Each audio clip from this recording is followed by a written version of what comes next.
আসসালামু আলাইকুম। সবাই কেমন আছেন? আশা করি সবাই ভালো আছেন। আমিও আপনাদের দোয়ায় আলহামদুলিল্লাহ অনেক ভালো আছি। আজকে সকাল সকাল ঘুম থেকে উঠেই দেখি আকাশের অবস্থাটা মোটেও ভালো ছিল না।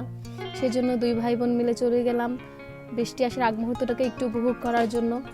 তো আমরা চলে গেলাম আমাদের বাড়ির পাশে নতুন যে ব্রিজটা ওখানে। আর আশেপাশে কিন্তু অনেক বাতাস ছিল। দেখতে দেখতে কিছুক্ষণের মধ্যেই কিন্তু আকাশটা কালো মেঘে ছেয়ে গেল। আর তখনও কিন্তু একটু একটু বৃষ্টি হচ্ছিল। আর আমরা আমাদের বাড়ির সামনে একটু বের হচ্ছিলাম আর কি, হাঁটছিলাম। ধীরে ধীরে কিন্তু বাতাস বাড়ছিল। আর দেখতে পাচ্ছেন আবহাওয়াটা খুবই খারাপ। আর আজকের দিনে কিন্তু এই আবহাওয়ার জন্য মানুষ ধানের কাজও করতে পারছে না। আমাদেরও কিন্তু ধান আছে, কিন্তু আমরা করতে পারছিলাম না। আর এদিকে দেখুন কত বাতাস। আসলে বৃষ্টি আসার আগ মুহূর্তটা অসম্ভব সুন্দর হয়। মেঘলা আকাশ দেখে ভালো লাগলেও আবার খারাপও লাগছিল একদিকে, কারণ এই মেঘলা আকাশ দেখে বৃষ্টির দিনে কিন্তু আমাদের কাজ পুরোপুরি বন্ধ, ধানের কাজ করতে পারছি না।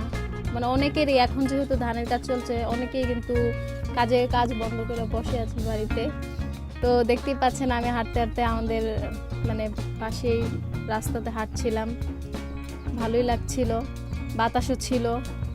তারপর আর কি কিছুক্ষণের পরে আমি দেখতে পেলাম যে আকাশের অবস্থা ধীরে ধীরে খারাপ হচ্ছে, সেজন্য বাড়িতে চলে যাচ্ছি, কারণ বৃষ্টিতে ভিজলে আবার জ্বর আসতে পারে। তো আপনারাও বলে যাবেন যে কারা কারা আমার মতো বৃষ্টি আসার আগ মুহূর্তটাকে উপভোগ করলেন। সবাই ভালো থাকবেন, সুস্থ থাকবেন। আল্লাহ হাফেজ।